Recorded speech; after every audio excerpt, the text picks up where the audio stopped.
I stood in the bookstore doorway long after Jennifer left, watching as the sun filtered through the glass, scattering warm light over the wooden floors. The place was peaceful, filled with the quiet rustle of pages and the soft murmur of conversation from a customer chatting with Emma by the coffee counter. Later that evening, Michael and I locked up together. He offered to drive me home, and as we drove through the sleepy streets, he turned to me and said, "Grandma, do you ever regret any of it? The will, the confrontation, the way things turned out?" I paused, then shook my head slowly. "No, Michael. Not anymore." For a long time I felt guilty for saying no. But I've realized something important this past year. Saying no isn't cruel. Sometimes it's the kindest thing you can do for yourself and for others. The next morning I woke early, brewed a fresh pot of coffee, and sat by the window in the sunroom with my sketchbook. It had become a new ritual, one that Robert would have loved to see me embrace. As I sketched the climbing roses outside, I felt an ease in my chest I hadn't known in years. Weeks passed, filled with simple joys. Painting, community events, dinner with Michael and Emma, playdates with baby Roberta. I was rebuilding my life not with grand gestures, but with consistency, intention, and care. One afternoon, I got a letter in the mail, a thick envelope with handwriting I recognized immediately. It was from Richard. The letter was long, filled with apologies, justifications, and a final plea. He said he and Pamela had realized how much they missed the family.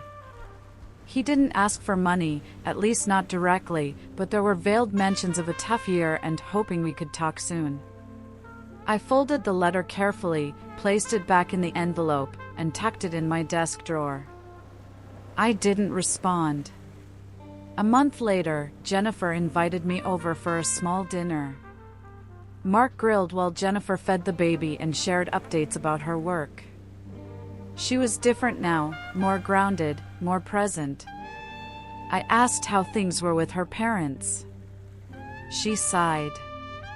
"They're still upset. They think you turned everyone against them. But I know the truth now. I saw how they treated you, and I let it happen. I'll always be sorry for that." I reached over and touched her hand. "What matters is that you changed. That you saw it and chose something better. That's what Robert would have hoped for." Jennifer nodded, tears in her eyes. "I hope one day they understand too." Time moved forward. Slowly but surely. The seasons turned. The garden flourished. My paintings improved. Michael's bookstore gained popularity. It even hosted a local author night, drawing crowds from all over the county. And through it all, I stayed firm. Pamela called again, a few months later. I let it ring. There were no more explanations needed. I'd made peace with my past. I didn't need to reopen old wounds to prove anything. On my next birthday, I held a small gathering again, just Jennifer, Mark, the baby, Michael, Emma, and a few friends from the community center. We ate homemade food, shared stories, and laughed over memories. After everyone left, I sat in the living room in silence. The house felt full, but not because of the people. It was full of something else: peace, presence, purpose. That night, I stood before the painting I'd created for the children's section of Michael's bookstore. I ran my fingers gently along the edge of the canvas and whispered to Robert, "I'm okay. You did your part. Now I've done mine." In the quiet that followed, I felt something like an answer. Not in words, but in the stillness of the night air, the warmth in my chest, and the knowledge that I had chosen myself. Not out of selfishness. Out of survival. Out of wisdom. And I knew this was only the beginning of the life I had finally claimed as my own. A week later, Michael handed me a small envelope during one of our usual coffee chats at the bookstore. I opened it slowly, expecting a thank you card or a photo of baby Roberta. But inside was a formal invitation, printed on soft cream paper with elegant lettering. It was for the bookstore's first anniversary celebration. "You've built something real here," I said, touched. "Your grandfather would be proud." Michael smiled. "I only did it because of you, Grandma. You believed in me before I believed in myself." The celebration was simple but beautiful. Local authors gave short readings. Kids from the neighborhood performed a skit they had written themselves. Emma baked tiny cupcakes with literary quotes on the wrappers.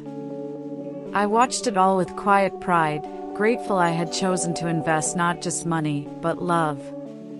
That evening, after the guests left and the store had been cleaned, I stayed behind to help Michael.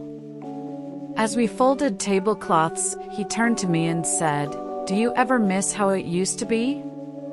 Before everything changed?" I thought about that. About the long years of quiet acquiescence, of silently enduring small humiliations for the sake of peace. The years where I buried my own joy in the name of being a good mother. "No," I said after a moment. "I miss your grandfather. I miss the years we built this family. But the part where I stopped existing in my own story? I don't miss that at all." Michael nodded, understanding in his eyes. Later that month, I signed up for an art retreat in the mountains, a week-long escape with other artists. It was the first time I'd traveled alone in over 2 decades. I stayed in a tiny cabin with creaky floors and a skylight above the bed. I painted from sunrise to sundown, and for the first time in years, I created just for myself.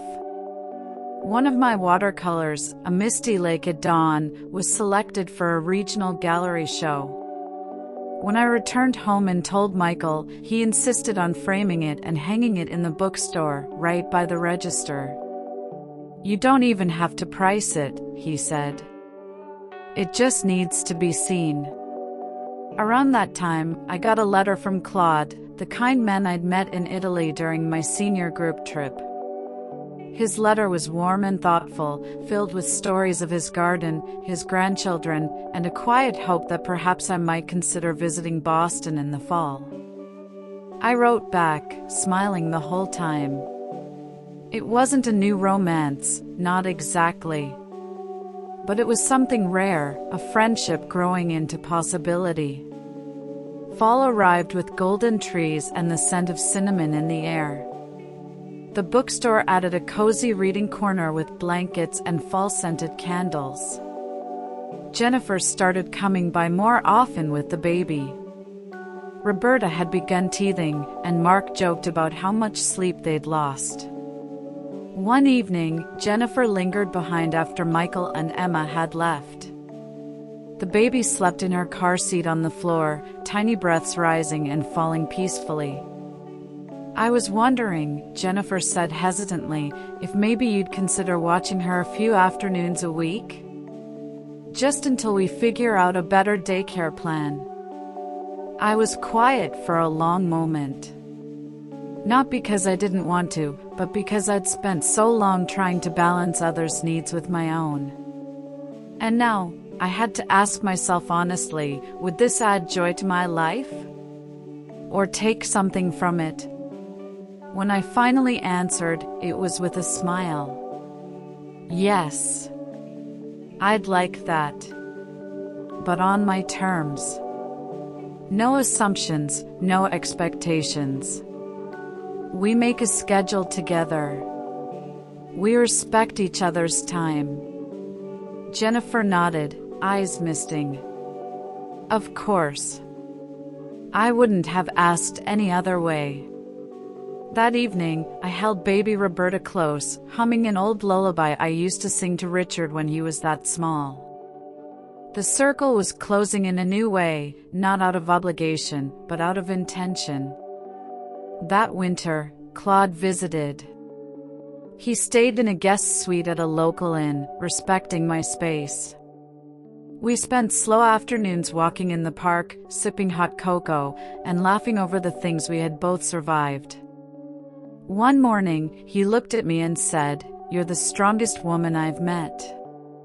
Not loud, not flashy, just rooted. Like an oak. And I believed him. On New Year's Eve, we all gathered at my home, Michael, Emma, Jennifer, Mark, baby Roberta, and a few friends.